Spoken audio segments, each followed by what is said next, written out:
Good evening po everyone. Magandang gabi po sa inyong lahat. I'm disturbing you again tonight with another Facebook Live because finally nakausap ko po ang former Executive Secretary si Bingbong Migueldia. Alam niyo naman po, sinamahan niya si President Duterte, no?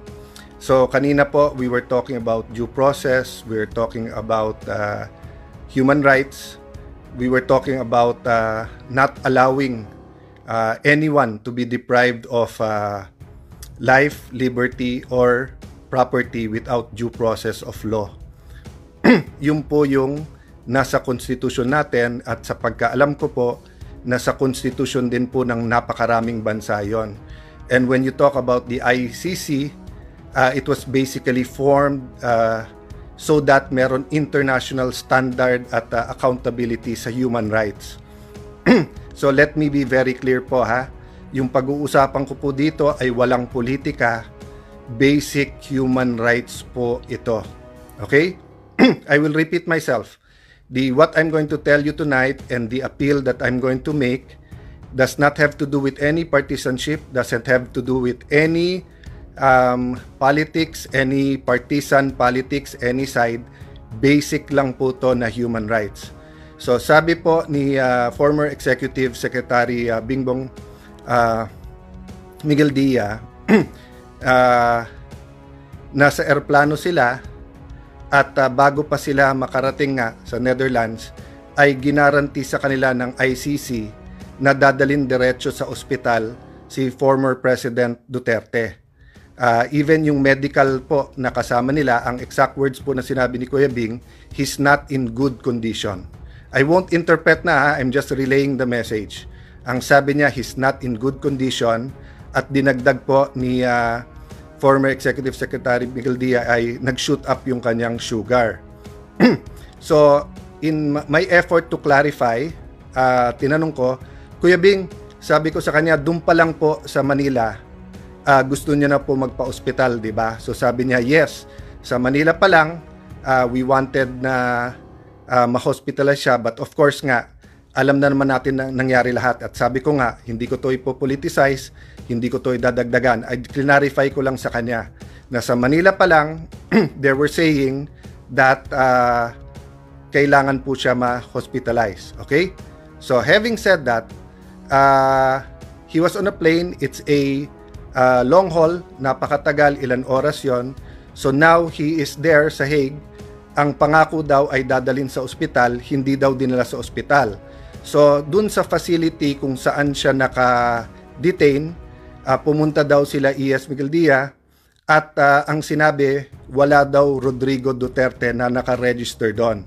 So eto yung appeal ko. First and foremost, I know our embassy is already doing something, but do everything to make sure na yung basic human right of health, di ba yung health, kailangan po yung health niya ay masigurado natin. Kung sino man po yon, kung ano man politika natin, hindi po dapat natin pabayaan yung health ng isang tao. Number 2, ang ating present Secretary of Foreign Affairs, yan po ay isang professional, kilala yan around the world. He is a career diplomat. He was secretary twice, acting secretary twice during Duterte's time, extended. Yan po ay binigyan din ng break ni President Duterte, pero yan din po ay pinagkakatiwalaan ngayon ni President Marcos.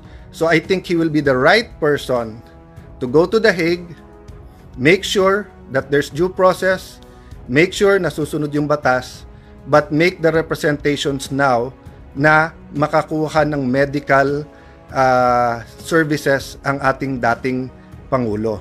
Okay? So, I will not add or subtract sa sinabi sa akin. This is my first time to talk to E.S. Bing, I think baka in a year or so, no? Hindi kami nagkakausap, but nagkaroon kami ng common friend na nandun, so tumawag ako to ask what we can do, at yun ang sabi niya na immediately, please help that the former president will get medical attention, no? So I don't think may mawawala sa lahat sa atin, kayo man ay humahanga o kayo po ay hindi humahanga kay President Duterte to make sure that when a Filipino citizen ay kinuha sa ibang bansa na hindi nagkaroon ng chance na yung korte dito ang mag-issue ng warrant, ay to make sure that he's not deprived of life, of good health, di ba? So, I know some of you are thinking, what if hindi? Pero may mawawala ba na i-check up siya? Sabi nga daw sa kanya, sorry, so ito lang yung part na na-miss out ko at sabi ko nga, hindi ko dadagdagan o babawasan. Ang sabi daw ni President Duterte kay ESBing, hindi naman ako tatakas, haharapin ko to. So, you know, he's in a foreign country, lahat ng resources nandun sa ICC, hindi siya naman basta't makakatakas o makakaalis at haharapin naman niya to. So, you know, pakiusap ko lang po na basic naman na yung karapatan niya sa kalusugan ay respetuhin natin. So, baka pwede rin makiusap sa media. Alam ko may either stringers kayo or reporters din doon. I-verify nyo. Kasi yan po naman ay pinaabot lang naman po sa akin. At nag-volunteer lang ako na sabihin yung mensahe. Bakit po?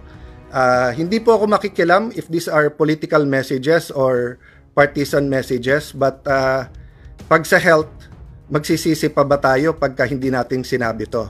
So, some of you will agree with me, will disagree with me, depending on your political persuasion. But if you were in that situation, I would not hesitate to ask people for help for your safety and for your health.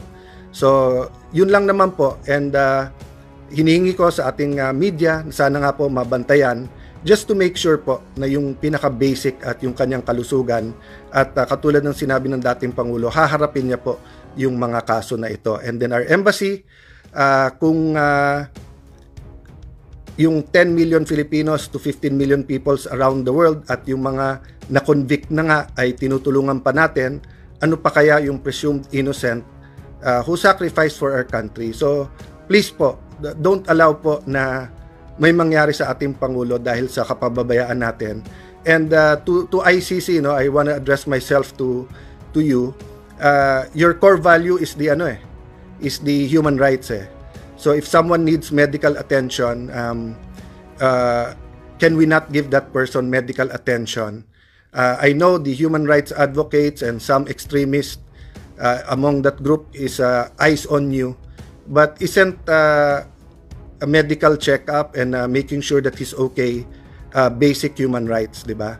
So kung yan ang core values nyo sa ICC, I think you should show the world that how you will treat detainees humanely and having a checkup when they arrive and giving them the proper attention is basic. So again, I'll just summarize, no? I talked to Executive Secretary Miguel Dia. Sabi niya, pinangakuan sila, they were promised that as soon as they get to the Netherlands, they will be brought to a hospital. This did not happen. He is not in touch right now with President Duterte. He went to the ICC facility and they said that there is no registry under the name of Rodrigo Duterte. I know for a fact na tumutulong yung embassy, but I think kailangan ng backup ito from the DFA, and I think we should ensure that every Filipino who's detained abroad will have tamang representation and yung kanilang kalusugan ay pinaka-basic. So thank you everyone. Good night and please continue to pray.